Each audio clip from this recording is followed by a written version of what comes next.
Gender-based violence is one of the responsibilities that falls in our department. Our biggest task is to try and work towards prevention of violence against women.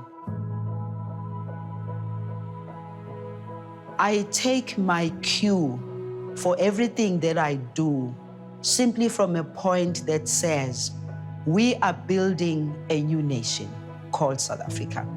We are building a new South African.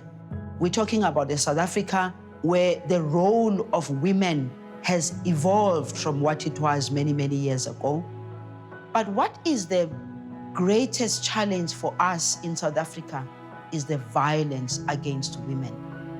That's what kills everything else that we've managed to do, both as a government, but also as a people.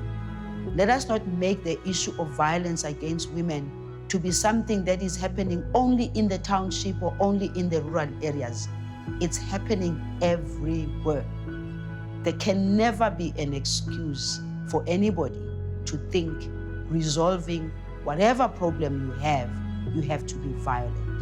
Help us end the scourge of violence against women and children.